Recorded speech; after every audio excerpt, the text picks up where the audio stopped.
C'est avec émotion et honneur, en ma qualité de président du dialogue national inclusif, en mesurant la gravité et la solennité de l'événement qui nous rassemble aujourd'hui, que je me tiens devant vous, face à l'histoire, pour conduire la barque de cette grande messe visant à ouvrir une nouvelle ère pour notre cher pays, le Gabon.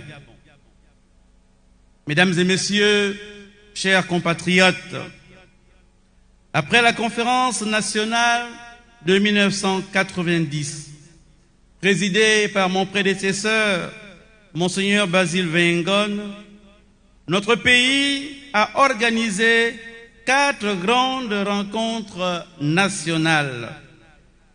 Les accords de Paris de 1994, signés dans la ville éponyme après la crise qui a suivi l'élection présidentielle de 1993.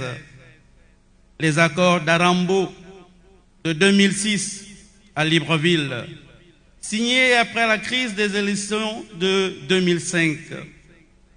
Les assises d'Angonji de 2017 à Akanda, convoquées après la crise électorale de 2016. La concertation politique de février 2023 en prélude aux élections générales du mois d'août dernier. De ces rencontres, on peut faire 2 constats. Le premier est qu'elles réunissaient essentiellement la seule classe politique, puisqu'il s'agissait prioritairement de régler les problèmes politiques nés des différentes élections. Le deuxième constat est que ces rencontres ont souvent laissé comme un goût d'inachevé, un sentiment d'insatisfaction auprès des populations. Chers compatriotes, à l'entame de ce dialogue, je voudrais tout d'abord remercier l'auteur, l'initiateur de cette rencontre, le général Brice Clotaire Oligui Nguema.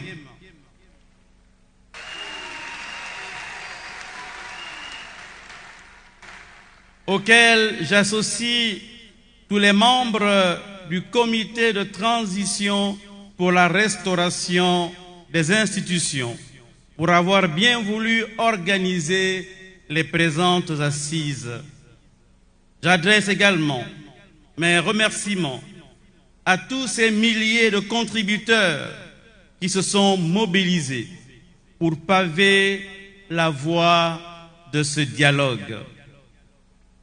Chers compatriotes, ce dialogue constitue, j'en suis convaincu, l'espoir de tous les Gabonais de voir enfin notre cher pays sortir de ces crises multiformes et d'emprunter résolument et définitivement le chemin de la restauration des valeurs, de l'intégrité, de la fraternité, du partage, du développement socio-économique qui font les grandes nations. Chers participants, en considérant que l'espoir de tout un peuple repose sur nous, je me fais le devoir de nous rappeler que les choix que nous allons opérer dans le cadre de ces travaux soient guidés par notre seule volonté de voir ce pays redevenir digne d'éloges et d'envie. Notre rôle pendant ce dialogue consiste à poser les bases d'un Gabon nouveau, un Gabon intègre, un Gabon où il fait bon vivre, un Gabon d'abord pour les Gabonais et Gabonaises. Ce Gabon ce Gabon tant rêvé par nos ancêtres qui arrive enfin chez nous.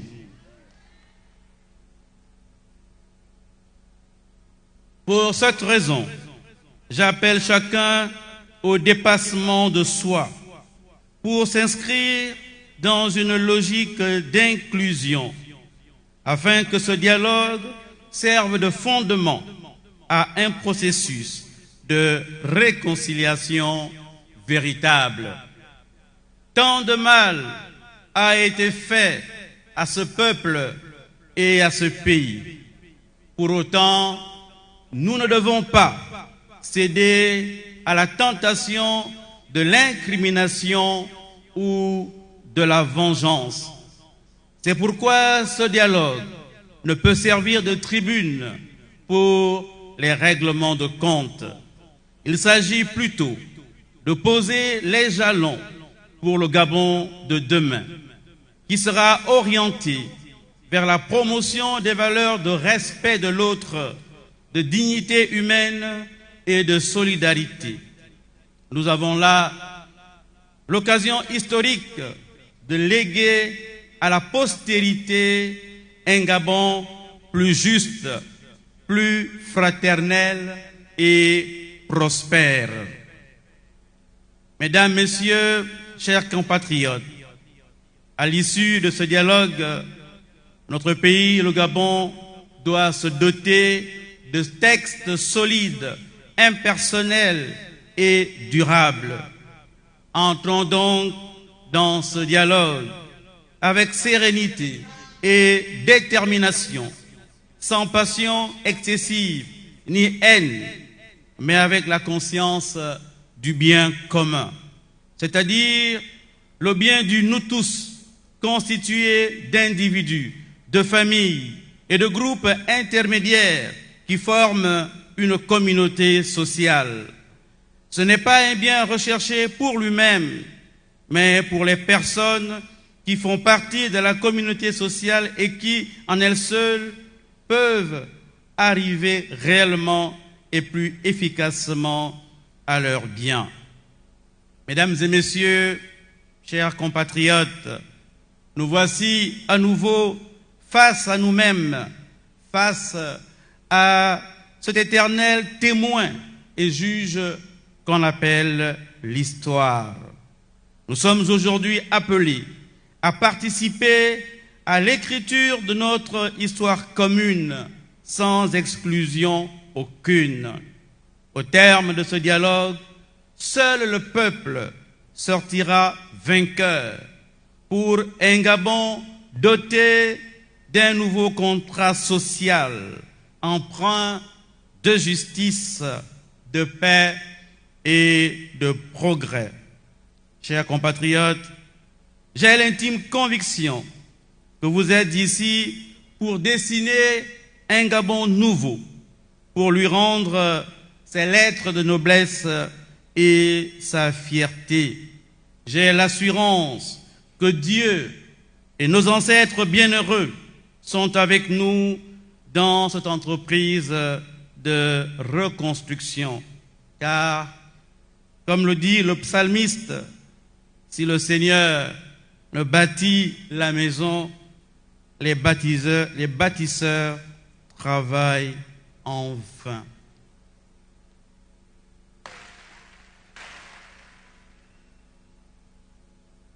Chers compatriotes, entrons résolument dans l'espérance d'un Gabon nouveau, d'un meilleur Gabon pour tous. Que l'Esprit de Dieu éclaire nos intelligences, qu'il renouvelle en nous ses dons de science et de sagesse. Que Dieu bénisse nos travaux, qu'il bénisse le Gabon et tous ses habitants. Je vous remercie.